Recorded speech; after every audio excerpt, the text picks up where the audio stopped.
Greetings and salutations, everybody, and we're back again this week with a brand new episode of the CanUK podcast. I am, of course, your host, as always, Lord X, and joining me once again is Jester Carr. Hello. And guys, we actually made it 2 weeks in a row. Who would have thought? Yeah. It's pretty impressive, to be fair. Indeed, we're on a roll. Just wait, there'll be a 2-month hiatus now. Hopefully not. Yes, hopefully not. Well, we've got some great news in regards to that, which might actually make this weekly. We have a third host that will be joining us at some point, or at least joining me when Jester can't record. Indeed, yes. And that host... If there ever arises a moment of time where I can't. And that host is our friend Big Boss, who's, we'll provide his little Twitter up on the screen so you can probably go poke and prod him in the meantime. So, we've got a... Quick warning to the audience, though. I just want to give a quick warning to the audience. I have a cold, so if you hear me coughing and spluttering and sneezing, I very much apologize. Well, it is that time of the year, after all. Flu season. Yeah. Alright, we have got a ton of news stories to go over this week. And, but on the good news... On the good side, well, we don't have to do the games of the month again. Yeah, because that took up a big section of time last week. Alright, so let's just dive right into these news stories here. I'll start us off with the first big game announcement that came out this week, and that is The Witcher 3 was confirmed. It's a game you very much and The Witcher series. I haven't played The Witcher 1. I've played The Witcher 2 a bit, done a few videos onto it. It's a good game. Videos, yeah. But, yeah, this is pretty much our first confirmation on a next-gen title. They pretty much said it themselves, so, kind of excited about this. Yeah, it's not a series I've played before, but I'm interested to see how it works out on the new gen. Especially one of the first ones. Yep. Some of the keynotes they were talking about the game was it's actually 20% bigger than Skyrim, which... Skyrim is bloody big, so... Yeah, that boggles my mind right there. I mean, GTA 5 is looking to be just as massive, but... Yeah, we're looking at a large-scale game, and if they can do that, yeah, that's confirmation on how powerful the next-gen systems are going to be. Indeed. Story-wise, they didn't give away not really anything, but they said that there's a big threat looming over the game, of course, which is expected from an RPG. And it's supposed to be really personal to Geralt himself, the main character of the series. That's good. Nothing like a bit of personal turmoil. Yeah. What else we have here? It says that Geralt is done doing things for others. He's out for his own path now. This is going to be more of an open world, they said, than the last two Witcher games, which is cool. I'm really happy about that. One of the combat things I read about is that you will be able to ride horses in the game and mounted combat, which is really cool. Indeed. And of course, you know it's an improvement on the last game when the main character now has a beard. The beard, yeah. I thought that was a good touch. And on horseback, obviously riding horses isn't new in games, but the horseback combat is something a lot of people are probably looking forward to. Yep. It was something that was added in after into Skyrim, but wasn't there originally, so that's pretty nice that they're starting right off the bat with it. Indeed. Hopefully it might be more intricate and detailed, even further. More options. Yeah, hopefully so. That's the kind of the one thing that hasn't made me like dive into The Witcher 2 as much as I did with Skyrim.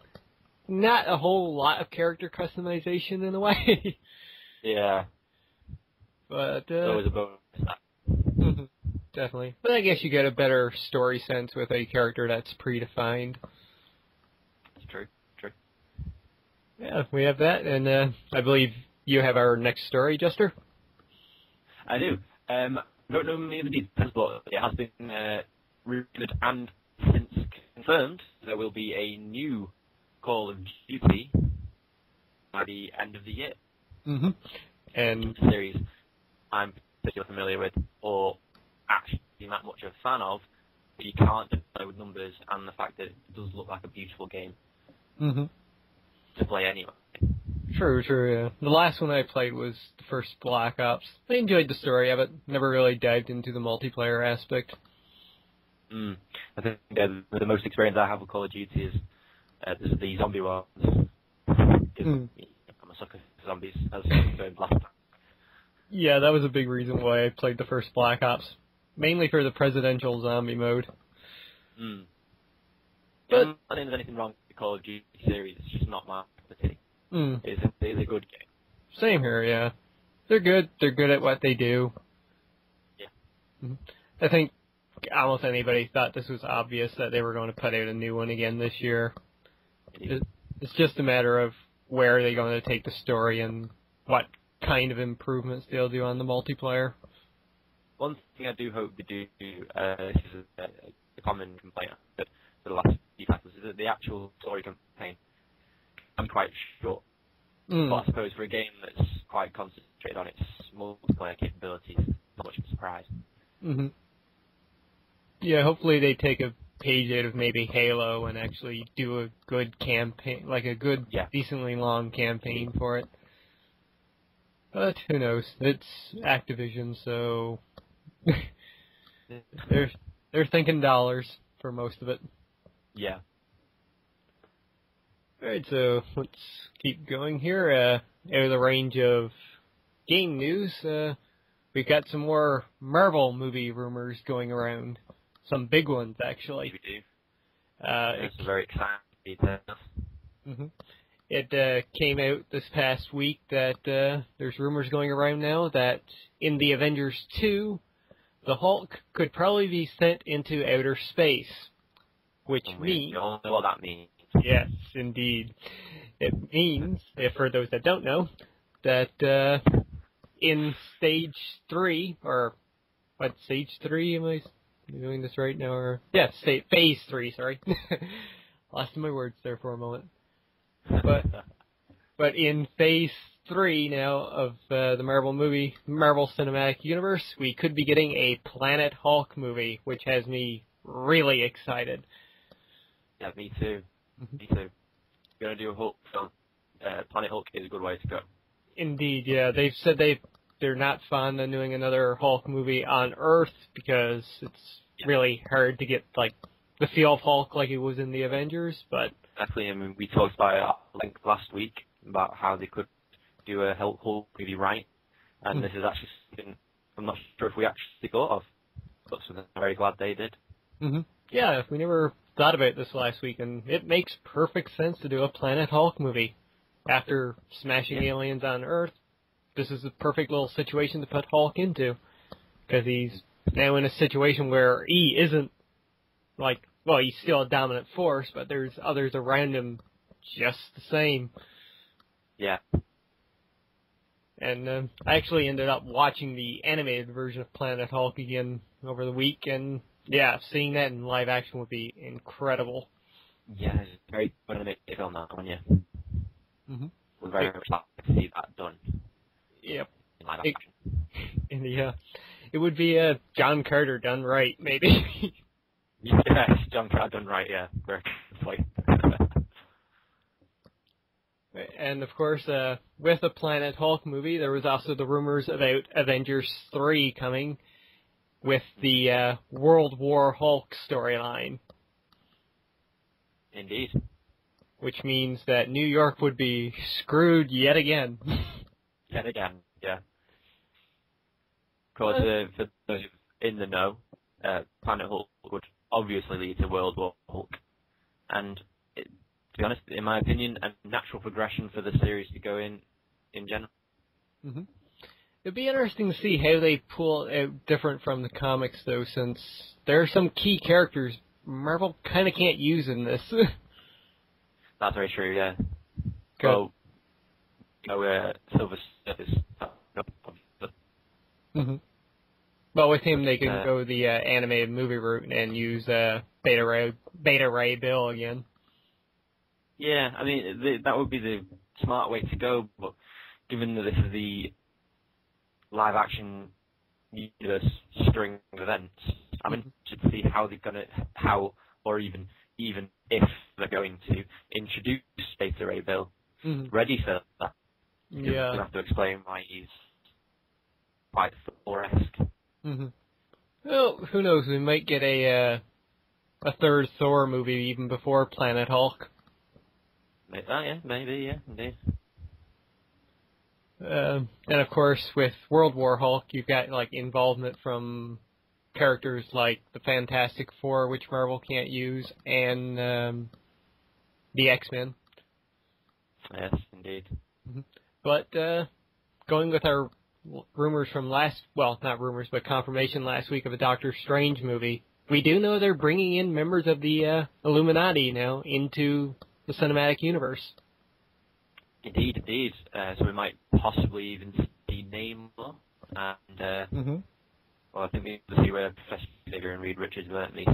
Perhaps maybe we'd see Black Panther. Maybe that's being hopeful because I mentioned him last week. Yeah, exactly. There's also I'm trying to think of the name of the other guy now. The one from the moon. Is it Black Bolt? Oh, Thunderbolt. Black Bolt. Oh, Black Bolt, I think. Inhumans. Yeah, the game Inhumans. I think it's Black Bolt, isn't it? Let's find out, shall we? Yeah, there were some rumors a while ago about a Inhumans movie, so we may get that for. It would. We may get that in Phase 3, or maybe they'll even be kind of introducing Guardians of the Galaxy in some way. And we're Black Bolt. Yeah. Okay. Well, that'll be good. Yeah, he kind of played a key role in all of that. In World War Hulk, especially, he was the first one that Hulk really attacked. So yeah, we have. I am not. I might have read a different version of this because I don't remember that. My memory's just failing me. Well, they passed by the moon at first, so Hulk kind of went down on the surface, got Black Bolt, and when he displayed his message to Earth, he actually was holding up Black Bolt at the same time and saying, like, I'm pissed off. No, this started to ring bells. Yeah. Yeah, some great news and really excited now for Phase 3. Marvel's really getting their stuff in gear, if this is true. Yeah. We'll have... And just a quick shout-out for some other Marvel news in their comic publications. The Age of Ultron is coming soon in March. For that one. Yeah, that is something I'm excited about. I love Ultron. Aye. Indeed, same here. Well, hopefully when we get the Ant-Man movie, we'll get some hints towards maybe Ultron. In the films? Indeed, yeah, maybe.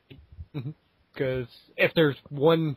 Well, they're doing Thanos now next, obviously, for the Avengers, but if they're going to do another villain, Ultron's perfect for it. Indeed, especially if they're introducing Ant-Man. Very good lead into it. Yeah, we have that looking great. And hell, we've got even more comic book news right now. We're really expanding this week. So, yeah, Mark Miller was talking a bit recently about the Kick-Ass series. Of course, great films and great comics thus far. And he was talking about Kick-Ass 3 and confirming that it's going to be the last book in the series, which is kind of sad, but at the same time, it's kind of nice that he's wrapping it up in a nice arc. Exactly. That's what I would have said. It's fine. You're so unfortunate that it comes to an end, but you should be happy that it comes to an end before it needs to come to an end. Makes any sense? Exactly. And of course, when he was talking about this, I think it was to Paramount at the time, that they kind of asked him, like, are the characters like going to die?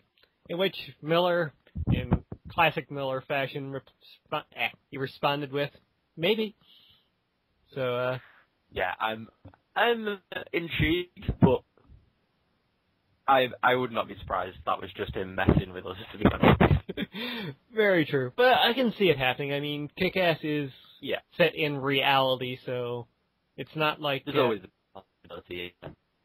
So it's not like the character is going to be able to like continue being a superhero for the rest of his life. So he's either going to get himself killed by doing this, or maybe he retires and have a happy ending. But going with the first two books, I really can't see a happy ending coming his way. That's a fair point, yeah. So yeah, we've got Kick-Ass 3. Looking forward to that. Actually, I think the newest Hit Girl book came out this week. Got to pick that up. Yes, yeah. Alright, so our next big news story that we had this week, diving back into the realm of video games. We had quite a bit of a conversation last week about the PlayStation 4 and how it may be coming this year. But the PlayStation 4 and the next Xbox, be it the 720, whatever they're going to call it, they're not the only consoles coming this year. We've actually got... No, they are not. We've got another one coming, and this is actually one of various others, actually, but this is the big one that people have been talking about. Mm-hmm. All right. I'm quite looking forward to this one because of the way it seems to be being done. I'm quite a fan of the way it's being posed. Mm-hmm. Why don't you take the story away, Jester? Explain to the people. Well, yeah, okay. Well, the Kickstarter, obviously a very popular way for people to build funds on new projects recently.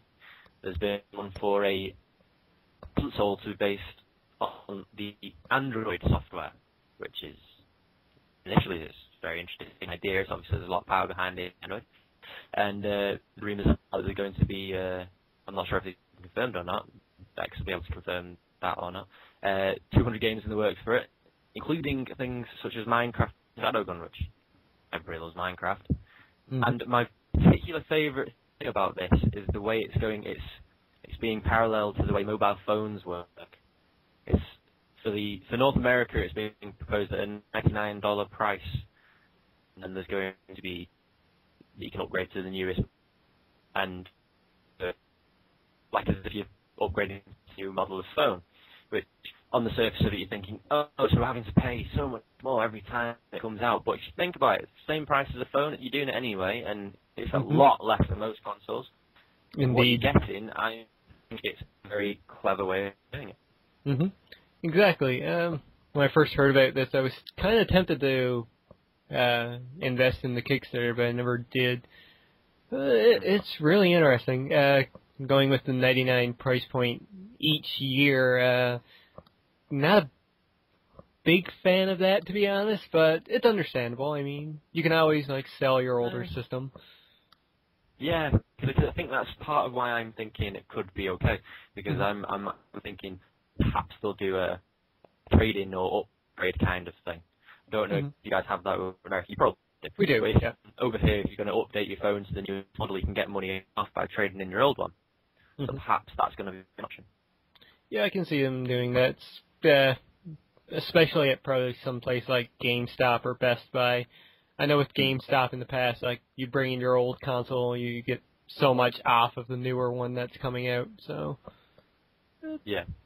So it does make sense. But yeah, I'm really excited, especially with how open this system is. They've pretty much said that it is completely open to developers and to people to even hack it. They even came right off the bat and said, yeah, this is hackable. Being Android, of course, yeah.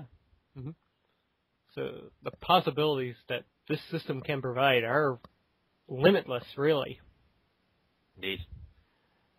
I'll be interested to see what kind of games they bring onto it, though. Because I would imagine Minecraft is the biggest one we're going to see, but... Yeah. I imagine it's going to be very popular among kinds of games that draw in big modding crowds. Mm-hmm. That it's Android. Yeah, exactly. It'll probably appeal a lot to the casual market who want a small console in their living rooms. Yeah. Yeah, the Ouya it's on the radar, especially. But it's probably going to take a back burner this year for me, especially if we do get the PlayStation 4 and whatnot, but may pick one up in the future. Because, I mean, $99, that's not that bad. Not that bad at all. I think personally I'm going to see how it performs for a while as well first. Yeah, same here. Let's see if they can get grounded and do well. Yeah. Keep it updated, ready to go, that sort of thing, because these are not big guys like Sony or Microsoft. They're exactly, yeah, they're new to this, and we don't know really what to expect from them yet. All right, so that does it for our big stories this week, but we've got a ton more. There's lots of little rumors going around this week. My inbox was a flurry with messages from all over the show for my subscriptions to this, that, and the other. Mm-hmm. Paramount of which I want to introduce first. There are PS4 Price Rumors, mm-hmm. which is exciting. And this is obviously ahead of the official announcement date. But, so far, the rumors in this area have been fairly accurate, or, well, believed to be fairly accurate. Mm-hmm. And my source is quoting, what was it? I think it was $500 to $600 per rumored price on release. 400. 400 to 600, I think it was, yeah. Yep. Was it 400 to 500? I think it's 400 to 500. And translating that for our UK audience, that'd be around the usual, really, 350 mark. Mm-hmm. So it's around about the same as it was the last time around, mm-hmm. which is promising. Yep, exactly. It's a lot cheaper than what the PS3 came out as. And I can live with a $400 price point. I think that would be a good spot for them to start. Yeah. Because, well, I picked up my PlayStation 3 at $400, and I thought that was an amazing deal at the time. So yeah, the PlayStation 4, hopefully get something confirmed of that on the 20th. Indeed. And that pretty much leads us into the next rumor that came out this week, and that is that Killzone 4 could be a launch title for the PlayStation 4. And before I go into the actual story here, just want to give some credit to Big Boss, because he was the one that really pointed this out to me to include into the podcast. So thanks, BB, on that one. So yeah, Killzone 4. I'm not too excited about this one. Hmm? I played Killzone 3 and I was not impressed. Really? Definitely. No, it wasn't. It did not grab me. I had issues with the controls, issues with issues with the game. Yeah, I kind of had that same issue with 2. I played a lot more 3 when it first came out. I even found the motion controls that they included for the game actually pretty good, using the Move. That was a actual surprise. I think despite how popular the series is or isn't, this is a really good title if they're going with it for a launch title.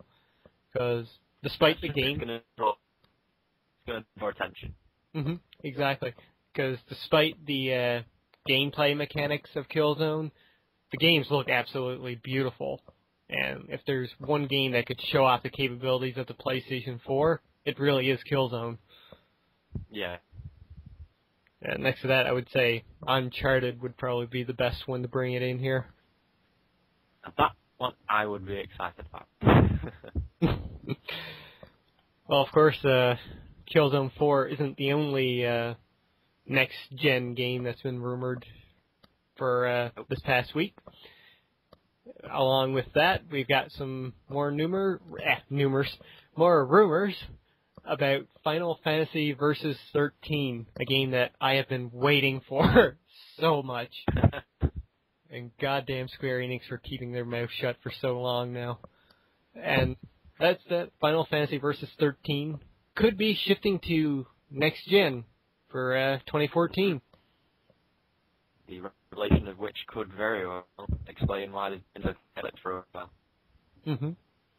Yeah, why it's been unheard of for a while now. The only question that's really coming about is if it's going to stay a PlayStation exclusive, and, well, if they'll drop the Versus 13 title and pretty much just call it Final Fantasy 15.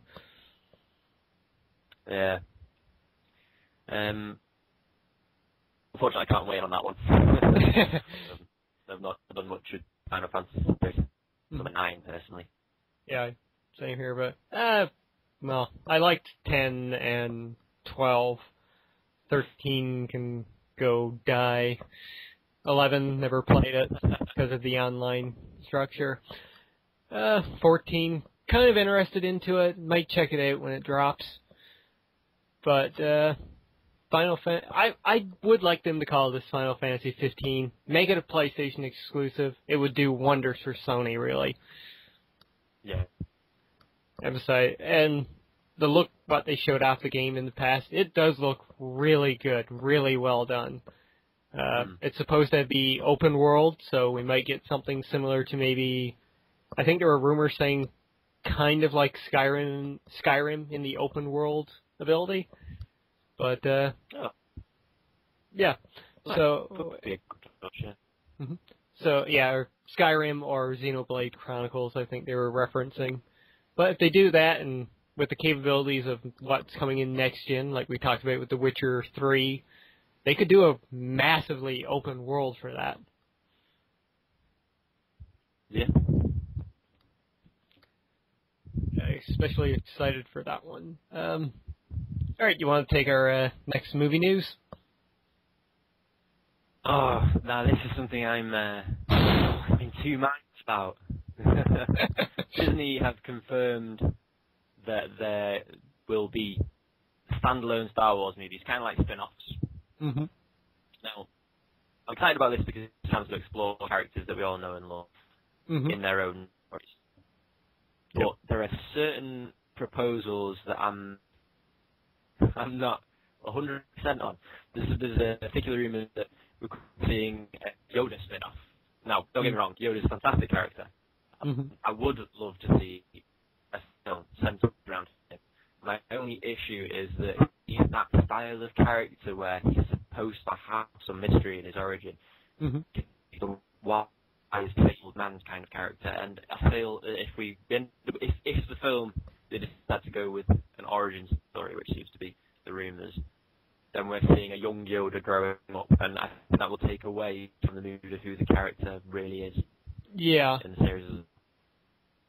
Yeah. But other than that, we could see a Boba Fett film, or we could see a Han Solo film. We could even, there have been slight rumours that we could see a kind of like a short C-3PO, R2-D2 kind of thing. I'm not sure if that was supposed to be a standalone film, because we already pretty much know exactly where they came from. Yeah. Or if they were going to be called persons standalone. That would be interesting anyway to see those characters coming back. And I'm particularly excited for the rumours that they're thinking of doing a ensemble piece on either existing but not much touched upon Jedi's, or possibly Jedi's. They're doing like a team sort of film. That would be quite good. Yeah, exactly. There's quite a few great possibilities that they can do. Yeah, maybe we'll get another Christmas special from them. But, or Ewoks, the movie. That would be interesting. Yeah. But yeah, the possibilities are great. I think Boba Fett would be one of the best choices for this. Because even though people like a bit of mystery about him, we all love Boba Fett, and more of him and the other bounty hunters included, it would make for a great film. I mean, Am I right in remembering that Boba Fett had something to do with the clone? Was he one of the clones? Or son of one of? Yeah, I think it's mixed up with something. I think he was kind of. Yeah, his father wasn't. Else, but I think there's some sort of connection there. Yeah. I'm sure there was. And of course, they could do something with the expanded universe for his type of movie if they do one, because he survived episode 6, was it, where he died? I'm trying to think, 6 or 5. I think it was 5. I can't remember which one it was now. Yeah, I'm trying to remember. Off the top of my head, I can't remember. I think it must have been 6, because between 5 and 6, Han was frozen in carbonate. That's true. Yeah, so yeah, it had to be 6. It's been too long. Yeah. But yeah, where he quote unquote died in that movie, he was actually brought back into the expanded universe, from what I know. So they could continue him off that way. Yeah, true. But yeah, like you said, there's. I think you're right. Bob would probably be the better choice. Definitely. Who knows? Maybe they can do something with the older Jedis as well. Maybe we'll get a. What's the guy that Samuel L. Jackson played? Mace Windu. Mace Windu, yes. Maybe we'll get a Mace Windu movie. Who knows? Maybe we'll get a Mace Windu movie. I'm sure. That could be interesting. I'm sure he would. I wonder if they'd bring Samuel L. back for that, or if they'd get somebody else, because obviously there's. True, age. No offense, but Samuel L. has aged since. Very true, yeah. I don't know. With CGI these days, they could always make him look younger again. That's true. Get the Weeper Ball. So yeah, Star Wars standalone movies. Exciting, but kind of concerned at the same time. Yeah. Alright, that's my bad point. Best way to describe it, yeah. Our next story here, I kind of didn't look into, so why don't you take it away, Jester? Back to this one, yeah. There's the Xbox Push Control possibility. Now, we've already seen adverts and others involving Kinect for the current Xbox generation, where certain commands can have your Xbox do certain things. You know, Xbox Play this, whatever. But it's kind of centered around more media aspects rather than gaming aspects. Whereas there are current rumors at the minute that could see Xbox voice control being a lot more broad, playing more broadly to gaming, media, so on and so forth, and that the Xbox 720 could include full spectrum voice control. That could be interesting. So, yeah. It was compared. That's the one. It was compared very much to full Siri capabilities. That's what the rumor seems to be comparing it to. Okay.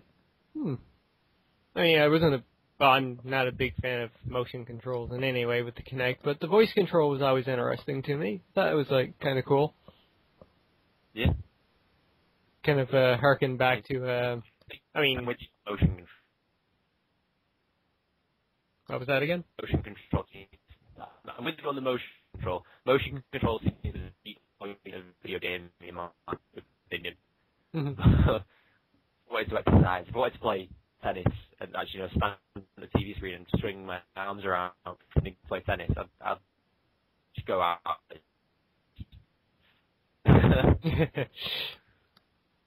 Yeah. So yeah, we have that. I mean, it's, I guess, something that isn't new to this generation. I mean, SOCOM kind of did that on the PlayStation 2 with the headsets. It did. So, yeah, anything like voice control, I'm all for. Let's do something really cool with it. And now we have another little story that kind of brings back from last week for actually in one of our discussions you brought up, and that's an Ant-Man update from Edgar Wright. Oh, interesting. Yep. Pretty much in the article on IGN, he talked about he's been collaborating with Kevin Feige during the whole cycle, and they had plans involved, and they wanted to wrap up The World's End first, his next movie with Simon Pegg and Nick Frost. But they're at a point now where they're pretty much ready to go anytime soon. And that's fantastic news. And that he wanted to being able to do it later. He said pretty much allowed him to learn more about special effects, especially from doing Scott Pilgrim and The World's End. So that's perfectly great. And lastly, he kind of mentioned that we might be seeing the test footage that was done earlier last year before Comic-Con that they showed, but done up good. So hopefully we get that soon. A little teaser like that would be great. Yes, be very good. Who knows? Maybe we'll get that test footage or some other kind of footage as a little after credit scene in one of the upcoming Marvel movies. Indeed. Sorry. No worries. But yeah, Ant-Man, extremely excited about that. In other Marvel movie news, not exactly Marvel Studios, but this time coming from Sony, we've got some news about The Amazing Spider-Man 2. A plot synopsis was revealed, and we got some more rumors about a certain somebody. You do? Well, a few somebody, really. Oh, yes, true. Well, some of the less rumors more confirmed, but still. True. Yeah, we have two possible people that could be coming into the series, but they're not saying really anything yet. Let's just get into the plot synopsis right now. I'll read that off for our viewers. In The Amazing Spider-Man 2, for Peter Parker, life is busy. Between taking out the bad guys as Spider-Man and spending time with the person he loves, Gwen, high school graduation can't come quickly enough. Peter hasn't forgotten about the promise he made to Gwen's father to protect her by staying away. But that's a promise he just can't keep. Things will change for Peter when a new villain, Electro, emerges, an old friend, Harry Osborn, returns, and Peter uncovers new clues about his past. And that's the plot synopsis. All very exciting stuff. So, I think the biggest news out of that little plot synopsis is that Harry Osborn's coming into the movie now. Indeed. Very big news. Which can only mean one other thing. We might be seeing somebody else coming into the movie. We may very well indeed. Now, whether that means... You know what, I'm just going to spoil it. Norman Osborn. If anybody hasn't already. Yeah. Whether that means we're going to see him and either hints or direct points at a Green Goblin character, that depends. So I personally predict that we could see hints towards the end of the film. I reckon they're going to establish Norman Osborn first. Yeah, possibly maybe hints to the Green Goblin at the end. Yeah, that would be the safe bet. Probably an after credits scene, maybe. If they're going to go even further than that and like have the Goblin show up at the end of the movie, which I doubt, we may see Norman hanging out with Gwen on a bridge. True, very true. So, especially considering that they're releasing Shailene, is that how you pronounce that? Shailene or Shailene Woodley as Jane Watson as well. A fantastic casting, by the way. Indeed. But yeah, we could be seeing that. I mean, Emma Stone has gone on record, I believe, in an interview saying that she is excited about where the storyline's going and that it did follow the comic books, so... Indeed. Peter may be having quite a bit of heartbreak coming up soon in the movies. He very may well be. Poor Andrew Garfield. Yep, and poor Andrew Garfield. He's got a chance to pick out with Watson, and he's going to have the yeah. So sorry, and he's going to get the chance to make out with Shailene Woodley as well. So yeah, he's doing quite well. That much. Going back with Norman Osborn, there's the role, the guy who's being considered to play him is, what's his name here, Colin Fior. And, yeah. you may or may not... Fior. You may or may not recognize him. He actually played the Frost Giant King Laufey in Thor. He did. And just looking at the picture of him on IGN, he looks like Norman Osborn. He does, doesn't he? He really does. He's got that calm look about him, but at the same time, you're like, he's fucking bad news. I can see it. Yeah. No. They also said that they could be playing J. Jonah Jameson. No. He is not. No, he's not J. Jonah Jameson. Yeah, he does not fit that role at all. If they're going to bring in anybody for J. Jonah, they have to bring back J.K. Simmons again. He was that role. Yes. By far. And, yeah, going with our other little bit of Spidey news here, everybody's favorite symbiote could be showing up. I'm in two minds about this one. That possibility. Mm-hmm. Yeah, I love it. Could be done brilliantly. Mm-hmm. But after seeing it in Spider-Man 3, yeah. I want them to do it. Yeah, I want them to do it right. Mm-hmm. I'm not... Mm-hmm. If they go the approach of Ultimate Spider-Man, probably better. But they need somebody, like, bulky to play Venom.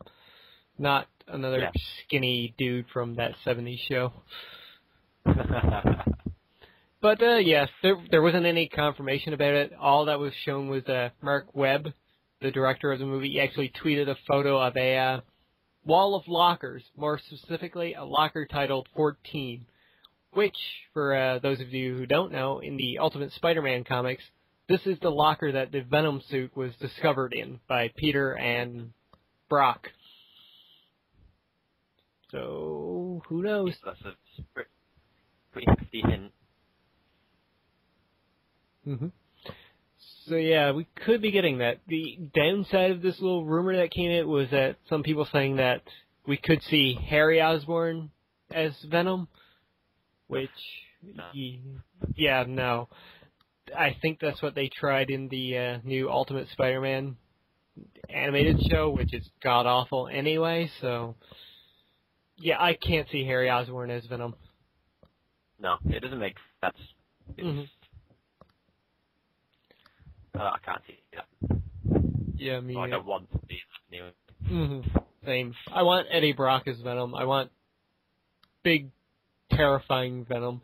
And it can be done, even if they want to stick with, like, the family appeal. Venom can be done in a great way, as shown in the Spectacular Spider-Man. So many ways they can do Venom properly. Mm-hmm. Exactly. So yeah, hopefully if they do him again, they do him right, and maybe he shows up in the third movie.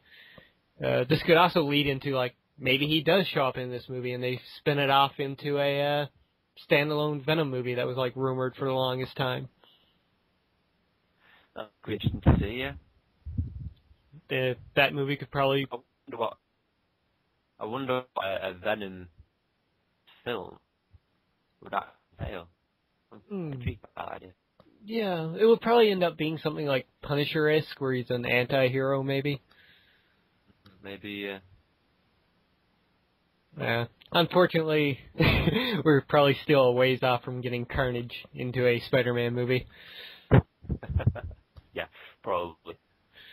And then again, they probably wouldn't do him right, but... No, well, I suppose they wouldn't really have the freedom to. Mm-hmm. Yeah, because if they're going to do Carnage, it would have to be R-rated, easily. Yeah. Well, then again, I guess they did do him in the old animated TV Spider-Man TAS, so it's possible. It's kind of possible. They could drain the life force out of people instead of killing them. That's true. Well, I suppose there's no real reason you can't kill people. They just have to be very clever about the way they portray it. Yeah, off-screen, that kind of deal, maybe. Yeah. or not too bloody win on screen. Yeah. Because, I mean, look at how Captain Stacy died in the first Amazing Spider-Man movie. Spoilers! Exactly.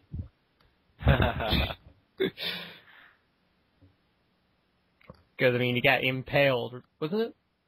Yeah. Yeah, so... But there's definitely ways they can do it. Exactly. But yeah, the Amazing Spider-Man, we got some fantastic news. I'm excited about the next movie. The first one was great. Much better than Tobey Maguire's ones. Oh, by far. By far. Alright, right, next up we got some more rumors about gaming news, one of which was confirmed. Take it away, Jester. Assassin's Creed and Mass Effect rumors about new titles. The Mass Effect one surprises me, given that I thought the third one was supposed to be the end of the series. There you go. Haven't they done it for a while, though? Not I've heard, but I'm not a huge fan of the Mass Effect series. Oh, okay. So there we go. But it's the Assassin's Creed rumours that seem to be the ones that are getting the most confirmations. Or, well, confirmations of more rumours and chat, anyway. Yeah. As far as I'm aware.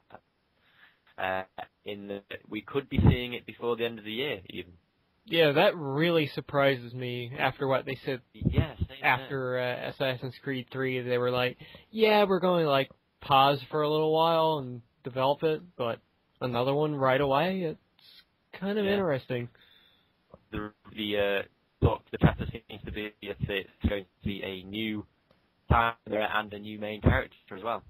So it's unlikely that it was even a DLC that became a all new game, much in a way as some of the Ezio titles did. Yeah. Wasn't one of the rumors like that was going to star a pirate character? I have not heard that rumor myself. I think so. I think it was one of the things that me and Big Boss were talking about last night. That he mentioned something along that regards, which, I mean, could be interesting if they use the ship combat from Assassin's Creed 3. I would be all over that. Yeah, that would be good. So, with these rumors coming out and saying that it's going to be released in this fiscal year, which begs the question, will this be next-gen games?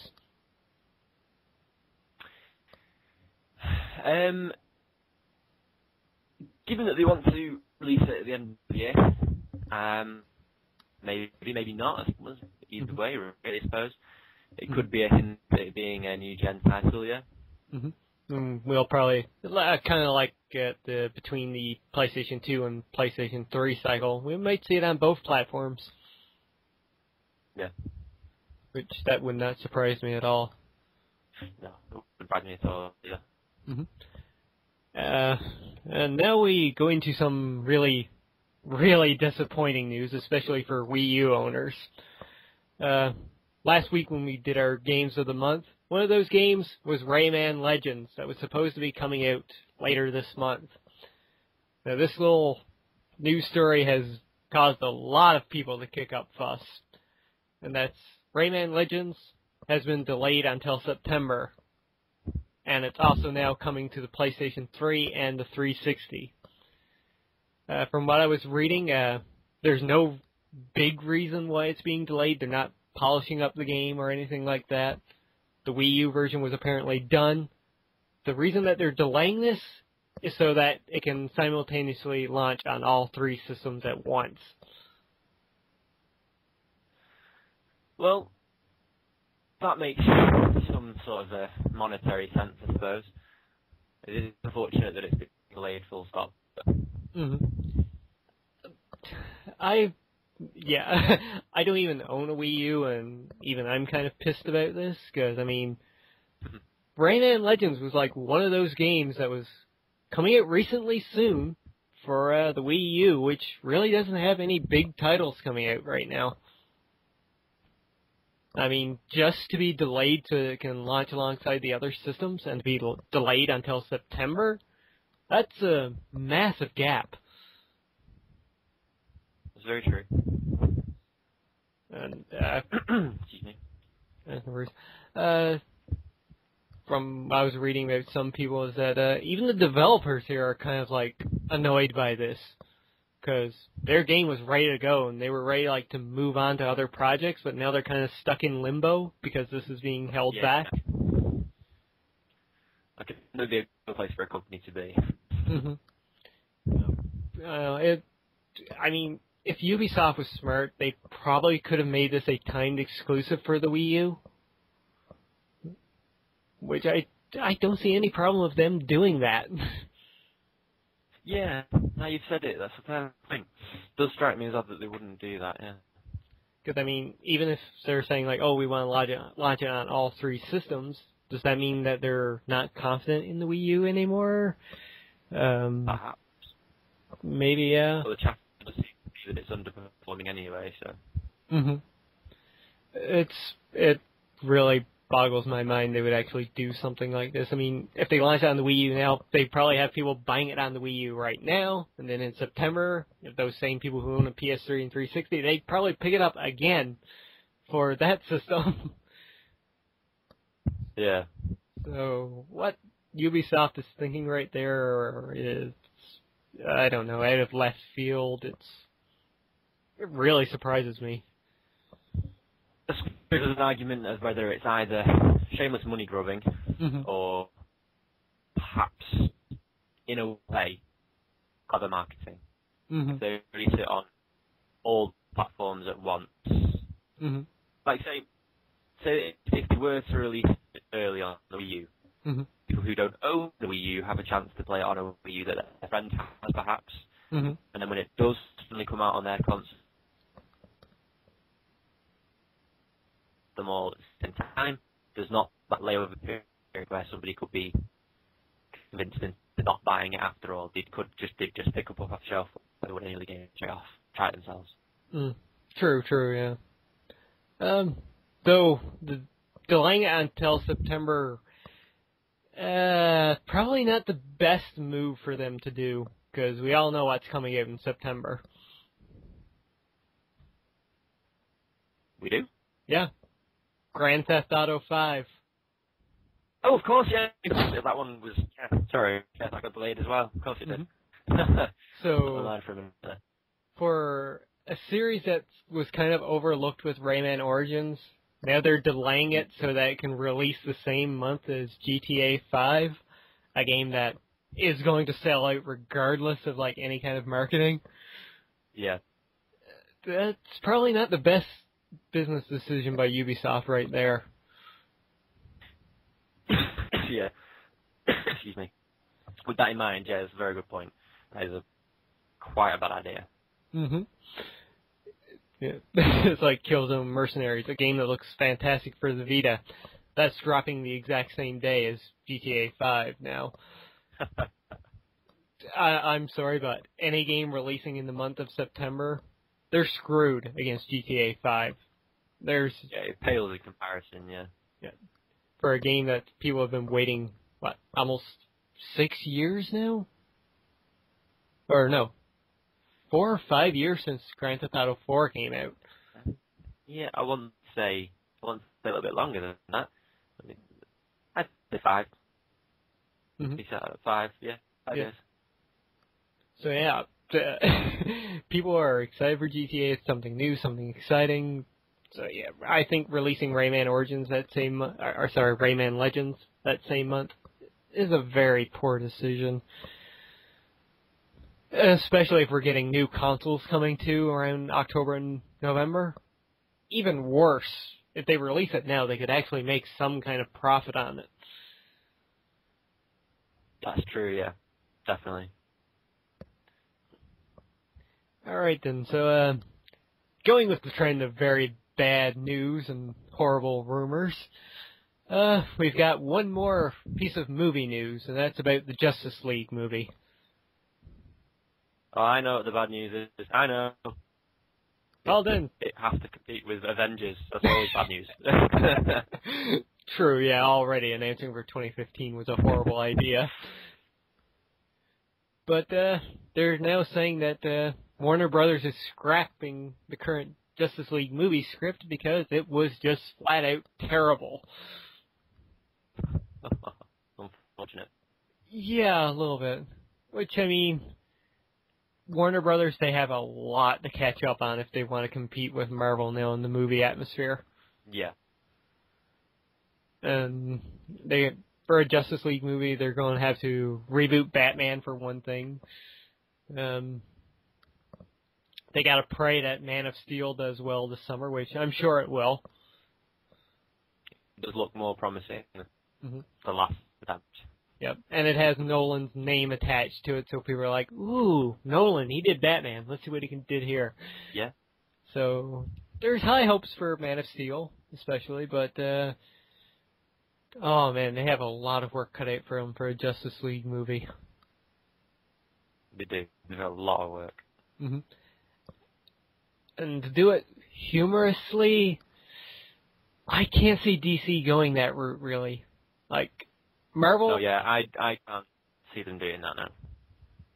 I mean, they've done fantastically well with their animated movies. Those have been top of the notch. Excellent. Yeah. Especially the crossover ones. But to translate that over to the big screen, it's going to be wary. People are going to be like, Batman and Superman together, as awesome as that is, it's going to take a lot of work to make that realistically on screen. Yeah. I mean, like we said, I don't think the Justice League film will do well trying to be funny in the same way that the Avengers film had its moments. One, because you look at the Justice League and characters like Superman and Batman, and especially considering the films that are coming out for them, they're very serious characters. There's not really much room for being funny. Not in the same way the Avengers are. And also because if they do try to do that, it's just going to be one more example of why they're trying to be another Avengers film. Yeah, humor-wise, they have a couple of characters that can probably do it. I mean, Flash would be the humor point of the movie. Yeah, there'd be the one or two comic relief characters in the background, that's true. But it wouldn't be the same sort of buddy. Each character has their moment kind of thing, like the Avengers. And to just, like, flat out, like, toss a Justice League movie out there without building up characters like the Flash, Wonder Woman, may not work. I mean, we got a Green Lantern movie that was horrendous. It was okay, I mean, but it was horrendous. The scripting was really bad for it. And Ryan Reynolds, as much as I enjoy the guy in some roles, he was not a perfect Hal Jordan. He was an interesting Hal Jordan, but not the Hal Jordan. Not Hal Jordan. Yeah. So yeah, I mean, Batman, we've gotten plenty of Batman movies. They've got a lot to draw from their, whichever type of Batman they want. Nolan's would not work, I think. No, yeah, Nolan's Batman series is, and very rightly so, very well done. So, very much more based in reality. I was going to say realism, but there's some freedoms, but it is a bit more gritty and real than most superhero movies. And as far as Superman goes, we do know that it's going to be more of a realistic approach on Superman, which is cool. Yeah, I heard, and I'm quite excited, actually. It's one of my big things that I'm worried about with anything that involves Superman is how, well, it's in his name, he's a Superman. There's things you'd have to do to really humanize him as a character, which they pull off in comics and the animated ones quite well, but so far in movies has been hit and miss. Exactly. I mean, probably the best Superman movies we got were 1 and 2 back when in the 1970s. Christopher Reeve, yeah. So yeah, I mean, I'm kind of excited about the realistic approach. Maybe they're kind of like an E.T. approach to it by the looks of things with the military and whatnot. So there's a lot of hope for Man of Steel. But translating that character over into a Justice League movie, Maybe not. Yeah. It'd be tricky, yeah. Mm-hmm. At the end of the day, I think we might get something of a Justice League movie, but I think it's just going to fall apart. That may not happen. If DC is smart and they want to put out a theater release Justice League movie, I say go animated. That would be the perfect way to do it. It would, because at least we know they've got their strengths in that area. Mm-hmm. And they could do so much more with it, too. Yeah, and it wouldn't seem as much of a comparison, as much of a direct competition with the Avengers film. Mm-hmm. It'd be its own thing in order for it to be in a whole different. Mm-hmm. I mean, we look at some like cinematics from like stuff like DC Universe Online and the upcoming Injustice movie. If they went like CG like that, hell, that would be great. Yeah, if you could use the Injustice game graphics, that would be fantastic. Mm-hmm. So yeah, that kind of covers it for our news stories, and probably so much for this podcast being shorter though, because we still have our 2 other sections to get through here. First of which is our been playing, been reading, and now been reading, watching section. And thank you, by the way, for adding the been reading. I never really thought about that.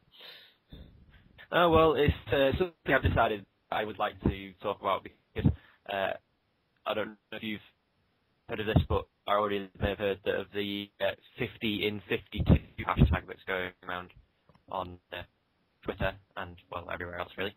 Mm-hmm. Whereas the attempt is to read 50 books in the next 2 weeks. Big thing about literacy this year. Okay. So Never heard of it. It might be a good addition. Okay. So, you mentioned Gone here in the section. Why don't you tell us about it? Right, Gone. It's the first in a series by Michael Grant.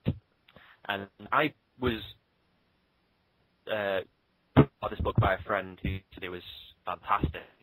And I did my reading on it before I really thought about reading it.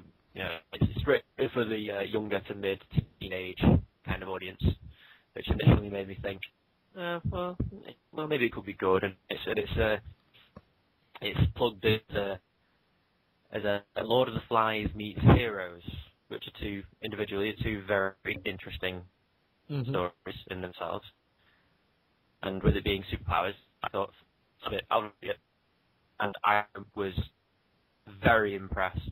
I was pleasantly surprised and very impressed with the direction the book went in. I don't want to spoil too many details, but I'll touch on the main themes that you figure out within the first few pages. It's a fictional town called Perdido Beach in, I think it was California, and in a singular moment, barely even noticed, really, it just kind of sort of happens.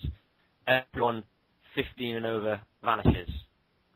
And straight off, my first thought when I was reading it was, well, wow, so we've got 14 and younger, all these kids 14 and younger, stuck in this town on their own. How are they going to survive? How long are they going to need to survive?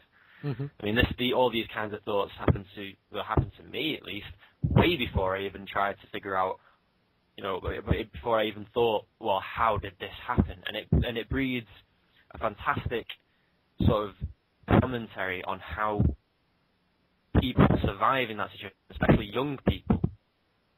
Mm-hmm. Obviously, there's a hero who tries to become, well, he tries to avoid leadership role, in any good book, it happens.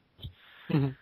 And it's a very, very good book, and they touch on some really tricky topics brought up by this kind of scenario, and I don't want to ruin too much of it, but it is quite morbid in points, but you really appreciate that they included it, because if they hadn't, you'd be wondering why nobody thought about them. So I advise you really to go read the series. It's very good. I may have to look into that. Seems like my kind of book. Mm-hmm. Which, I mean, don't read that often, which is why I didn't have anything prepared here for the Vin reading section. I mostly just read at work, but yeah, that sounds like a really interesting book. I have to say. If I had to mention anything for this section, the last book I actually read at work was Jam by Yahtzee Croshaw. Fantastic reviewer. Well, you know Yahtzee Croshaw, right?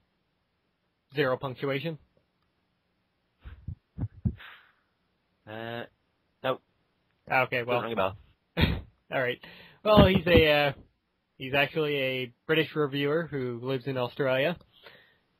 He's wrote one other book called Mogworld, but okay, going with Jam, his premise was to do an apocalypse movie where the world is coming to an end. But of course, his doesn't include aliens, there's no zombies, no monsters, not an earthquake, volcano, nothing like that. Instead, the main character wakes up one morning to discover that the city of Brisbane, Australia, is covered in a 3-foot layer of man-eating jam. And all right. the main character, of course, he's not your get-up-and-go hero. He's probably the guy you would look at in a movie and say, yep, that one's going to die pretty soon. The red shirt. Yeah, the red shirt. But it's really humorous, and the way they survive and how the world actually changed, or the city anyway, changed because of the jam's pretty funny. You have pretty much a cult following at the local mall. They're known as the plastic bag people because they've covered themselves in plastic bags to prevent the jam from eating them. And they worship a guy known as Crazy Bob, which ends up being, spoiler here, just a janitor who used to live in the mall, who's gone pretty much nuts now. Yeah. So they're worshiping him, and everything is ironic. When they kill somebody, they justify it as a ironic killing. It's not a real killing, it's not real murder, it's just ironic. And then, of course, you have another bunch of survivors who are in an office building, and they're like completely corporate. Like, everything they do has paperwork and whatnot else to it. So, yeah, it was a fun book, fun read. Got really epic near the end and amusing. I'd highly recommend it for any fan of Yahtzee's. He can write a fantastic book, and it's a great survival humor read. It's morbid at times, lots of dark humor. It's a good book to pick up on. Okay, I'll check that out. Mm-hmm. Highly recommend it. Alright, so our been playing section. You've been playing nothing this week, Jester? Well, nothing that I care to mention just now. I've been preparing my own LPs, which should be up later on tonight. But I don't want to spoil what or what it is. Yeah. But I will tell you, I've been having fun. Very good. Well, as for myself, I have 2 here again this week. First one being Batman Arkham City. I decided to jump into that again this week. Fantastic game. Didn't do much, just a couple little side missions. What I want to do is just beat the game normally, so I can probably do a Let's Play of the New Game Plus mode at some point, which should be fun, and watching me die repeatedly. And of course, the other game I've been playing this week is more of Ni no Kunai, which is just getting better and better as I continue to play it. But Hype and chatter about it is sounding better and better as well. And I mentioned last week about the battle system being kind of like Pokemon. I want to confirm this week that it has now become Pokemon. Okay. Because last night I got to the point where I met the Supreme Sage, went through a Temple of Trials, and after which he gave the female character a harp, which now allows the party to capture monsters to train them. And of course, if you train them up so far, using an item, you can make them metamorphosize into a stronger creature. Okay. But what I found amusing about this... Okay, go on. Well, just to say, well, we're laughing, and I'm sure there's probably a lot of people out there who would criticise the game for doing that. But if you think about it, loads of games do the exact same thing. And I actually think that's, in the way you're describing it, it actually seems like quite a nice touch. Mm-hmm. It is. I mean, it's amusing how it's so similar to Pokemon, but hell, it's great. It's fun. But the one thing that I really, really found amusing about this whole thing, which made me actually put down the controller because I was laughing so much when it happened, was that when the Great Sage gives you the ability to capture monsters, he puts 3 monsters out in front of you and tells you that you have to select one to get the freebie from him. That is... I somehow knew that's what you were going to say. That's fantastic. I know, right? It was just so flat out funny. I was actually describing this to a friend on Messenger last night, and his first response was, "You're playing Pokemon?" I was like, "Nope." So yeah, it's amusing. It is fun though. It brings a whole another aspect into the game, really. Yeah. It's wonderful, and the game is just continuing to be wonderful, even though I'm really not that far in yet. Hopefully by next week's podcast, if we manage to record, I'll be much further in the game and be able to talk about a bit more of it. But yeah, that does it for my bin playing section. My main bin playing section. I've been playing a ton of others too, but not important. Yes. Alright, so let's jump into our bin watching section. Which, this week, we've got an odd mix here. We do. It's really... let me just get the really odd one out of the way here first, and I sat down and I finally watched Iron Sky, the movie about Nazis from the moon. I've still not had a chance to watch this myself, but I'm hoping to soon. It does look amazing in a very odd way. Yeah, well, we both mentioned that we love B films and whatnot. This is a B film with a budget. It was so funny. I mean, there were moments of it was like, oh, that's just stupid, but I love it so much. Yeah, just the way they went about it. Fantastic movie. I recommend it highly. Especially if you love B movies, watch Iron Sky. Yeah. Definitely. Mm-hmm. So when you say B movie with a budget, I'm guessing you mean like the graphics and such. Yeah, they were actually pretty good. Yeah, because the trailer I saw didn't look that impressive. Well, I mean, you're not getting I'm trying to think of a good sci-fi film here. Well, yeah, I'm not expecting like Transformers style. Yeah, not Transformers style, but they did a good job with it. It's not puppets. Good for yeah. Yeah, it's not puppets or anything. Think remastered Star Wars, the early ones, like 4 remastered, stuff like that. Yeah. It was good. And the acting was pretty good for what they had. But you're from Red Alert 2 in it, of course it was. Mm-hmm. Alright. Well, that's Iron Sky out of the way. Oddly enough, that's our only live-action movie this week. I'm sure yours, we can dive into a lot here. So I'll just briefly mention that I watched Lorax as well. Not seen that one, but it looked good. I started it up and just to have something as background noise while I was like playing, I think it was Skyrim on PC at the time. I ended up watching the movie. Cause it was fairly good, I'll have to admit. They did a good job with it. Nice little story to it. Touching ending. It was good. I give them props for it. Good. I've been thinking about checking that one as well. Mm-hmm. Yeah, if you can find it cheap, highly recommend it. Yeah. But let's dive in. My choice this week. I chose.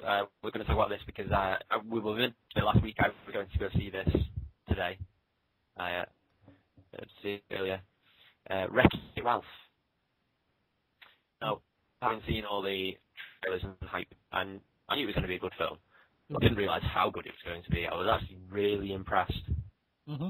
It was a very, very good game.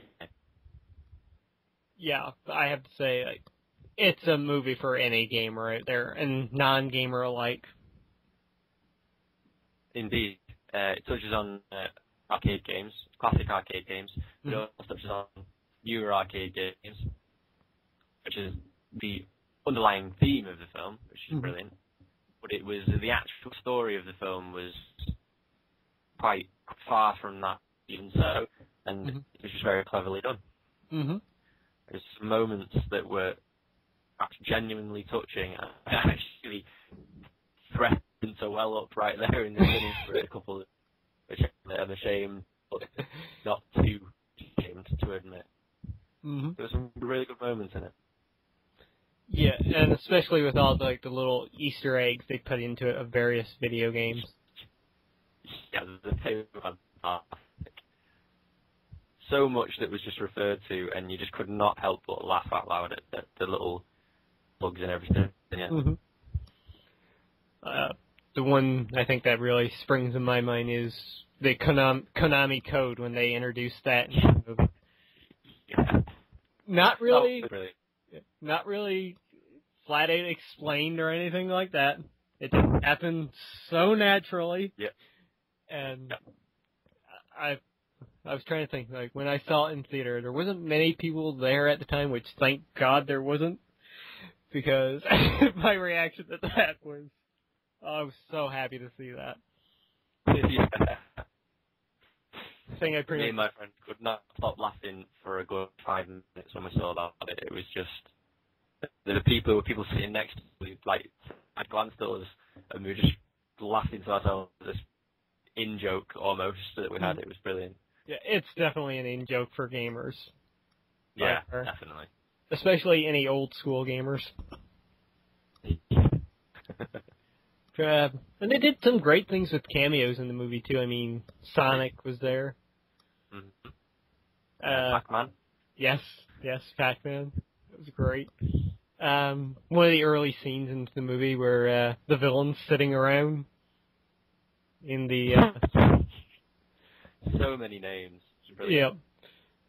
And the one thing I found, like, really interesting about that, and I think it was kind of overlooked as a monumentous occasion right there, but it was the first time you had a Street Fighter character and a Mortal Kombat character together in the same place. Yeah. Because you had Bison, you had Zangief, and you had Kano from Mortal Kombat. Yeah, yeah. I hadn't even done that. Good point. That was good. Yeah. I really had not even considered that, and I'm kicking myself for having not noticed. So I was really impressed in the way they were able to get all those names together in that one place like that. Not just those 2 titles either, all those titles, Very impressive. Yeah, and there were a few there too. I couldn't quite recognize either, but still interesting. But they had the big ones there. That was one of the Pac-Man ghosts, Kano, Bison, Zangief, the ever-present zombie. I believe the zombie was actually quoted from being from House of the Dead, if I'm correct. To explain the hatchets, yeah. I'm not 100% sure what game the Satan character who corrects it to say Satan was from. Yeah, probably just a generic character. Maybe a Diablo reference, maybe. Diablo reference, maybe, yeah. He did have a massive triumph thing going on, yeah. The Pac-Man ghost, I believe, was Clyde, the orange one. Yeah. But yeah, they had Bowser there too. How did we forget that one? Yeah. Neither did. I was surprised they didn't try and stick Mario in there somewhere. I mean, they mentioned him, but they didn't actually have him in it. I think there's rumors going around that Mario might actually be in the sequel, because they are doing a sequel. Oh, well, that's good, yeah. Hopefully they do bring in Mario. That would be amazing. It would be super. Probably a good sequel as well, actually. Yeah, good point. Mm-hmm. And I think there were some rumors recently, or not rumors really, but that Tron might be in the next movie, or one of the guys want Tron into the movie, so... That would be good. Mm-hmm. That would make sense, too. I mean, Tron started off as an arcade game. Yeah, it did, yeah. Very good to see. Mm-hmm. But yeah, probably... And... Go on. Near the beginning, he had that reference to the Dance Dance Revolution machine. Mm-hmm. I'm surprised they didn't touch on that a little bit more.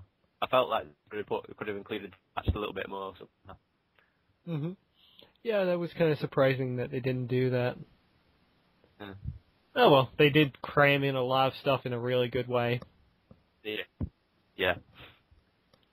Oh, and Dr. Eggman, he was at the table too. Oh, he was, yeah. Robotnik, Rayman, yeah. And, well, we had the little cameo, as we mentioned, from Sonic. Mm. So, yeah, they crammed in a lot in a good way. Hubert probably being the best one there. Yeah. Yeah, definitely. I'm sorry, but that was... Go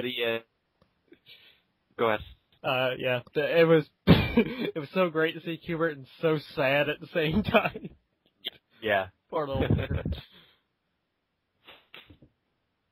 But one of the big things that really impressed me about the film was the way they approached the topic of heroes and villains. Mm-hmm. I thought it was very, very cleverly done.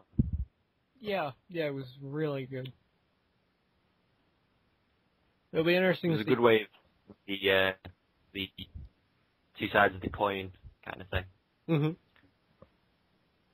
Yeah, it'll be interesting to see where they go with the sequel. I'm excited for it, in any case. Well, we could end up seeing a return of the main villain, perhaps. Maybe. Or could it be something new altogether? Yep. That was the one thing I think was kind of squeezed in there a little bit too much. The reveal of the villain. I don't know. I think it was... It was well done, but I don't know. I thought it could... Yeah, I think it was well done. I mean, they did... But you didn't really even realise there were hints. I didn't, but this could just be because I'm not feeling 100% today. But there were hints at it, and when he was actually finally revealed, I was surprised. I hadn't seen it coming, but looking back, I realised I probably shouldn't. Mm-hmm. Yeah, they could have did a little bit better job, maybe. I thought they were alright. Yeah, it was good. Alright, so that kind of wraps up this section, which means we go into the one where we pretty much promote ourselves a little bit more. The shameless self-promotion. Alright, well, I'll just get mine out of the way. And that's the big thing I want to mention about my series right now is I'm changing up my Skyrim Let's Play. The last couple of weeks, you've probably noticed a little... if you've been watching, that is, a shift from doing an actual voice for the main character as a machinima to turning it into just a normal Let's Play. That's because I've been finding it a bit tough to do the voice acting. Much more appreciation for those that do now. Yeah. But, yeah, I'm turning it into a normal Let's Play, but on the plus side, I'm going to do it 3 times a week now. So, Mondays, Wednesdays, and Fridays coming. Good times. Mm-hmm. And other than that, I just want to promote one other little video I have out right now, and that's a new Let's Play vote, where people can go and vote for what Let's Play that I do next. Indeed. I have already voted. I hope my candidate wins. It looks to be that way at the moment, with 4 votes going solely towards it. Alright, and Jester, you've got some big news this week. I do have big news this week. I actually finally have an actual video, finally, on the channel. Or, well, 2 actually, and soon to be 4. On Friday, it was Saturday morning, I uploaded my first attempt. It's not quite a Let's Play. It's kind of like it's kind of a Let's Play, but it's also kind of like a one-off sort of approach thing. Jester fools around in Northall, and So I'd appreciate going to see that. That's in the first Portal game, as I hinted last week. And it's sort of like a series of what I thought were kind of funny skits, but mostly I was just having fun. It was good. I've also decided... Thank you. I also decided in the process of doing that and afterwards to start doing some vlogs as well. I mean, it's not going to be regular things. It's going to be pretty much I'll record something when I feel like I've got something to say. Most of the time I'm promoting my stuff off of YouTube, or I'll be promoting friends or stuff, or just having random battles. So the first one of that is already my Jester's vlog number 1, and currently, actually, as we speak, I have uploading at the minute 2 more videos, another vlog, and also my first actual LP, like an actual series of LP, and by the time that you watch this podcast, it will actually already be out, but I still don't want to give away exactly what it is just yet. I want that to be a surprise for you if you go searching for it after you've listened to this. Indeed. I'll probably include a little link in the video as well here, so you can go right to it. Yeah. Awesome. Thank you. All right, so that's your self-promotion, and together, I guess, as we mentioned at the beginning of the show, we do have a third host on the way. And we do. That's our friend, Lars. Another fellow CanUK, and that is Big Boss from Alberta, Canada, which completely widens our time zone crisis again. For, as Jester is 3.5 hours ahead of me, Big Boss is 3.5 hours behind me. So... 7 hours behind me. Yeah. It's going to be interesting. It'll be interesting to see when we can record all 3 of us together. But at least it helps you out on certain situations. If there ever comes a day where I can't help you out, you've got him. Exactly. So yeah, there's hope now that the show will actually appear 3 times. I was going to say 3 times a week, but no, that's not happening. Not at all. That would be far too much work in editing. A chance that the podcast will show at least maybe 3-4 times a month each week. Yeah. So if not weekly, probably bi-weekly at the most now. So there's hope for that. And I didn't mention it here in the notes, but we may do some random little small podcasts at times. Like this one, as you can see right now, is reaching into the 1.5 hour mark. But we're thinking about doing some smaller podcasts at random times when we're together and we have the chance to record. Like that little impromptu bulletin kind of things, yeah. Yeah, exactly. Like, if some massively big news breaks, we'll probably try to get together and talk about it. For example, our news story last week about Sony hosting their thing on the 20th. We may very well do a podcast, well, maybe that day, depending on the time when they do that announcement, or on the days to follow. Just to say, hey. It depends on when we can get together and do it properly. Exactly, right. Depending on our work schedule and whatnot. Yeah. So yeah, you can look forward to those. Don't expect them, but keep an eye out for them. Yeah. And I think that does it for this week, Jester. Yeah, well, we should also mention that the Big Boss, he has provided us with his Twitter. Exactly. Following. The underscore Highwind32. Which you can see right now on the screen. Well, actually, having said that as well, I'll pull my own Twitter. I'm using it as a sort of bulletin thing as well. At Jester. And as usual, you can follow me at @the_LordX. So go bug us on Twitter if you want. Indeed. Go bug us on Twitter. I still don't know how to use it properly, but I'll learn. Indeed you will. It's not that hard. It's really not. It's just I'm paranoid in that way. That pretty much does it for this week. As per usual, if you have any questions or comments for us, please leave them down in the comment section below. And next week's podcast, if we have any questions, we'll answer them. Or you can Indeed, and hope I'm feeling a lot better as well next week. or even you can send us questions on Twitter, and we'll probably answer them directly on there, or answer them here on the podcast. Indeed. All right, so that does it for now. Jester, as per usual, please take us out. Thank you very much, ladies and gentlemen. You've been watching the CanUK podcast with us, your hosts, the Jester Car 13, and Lord X. And hopefully in the future we'll also have Big Boss. Thank you very much, and we'll see you next week. Goodbye.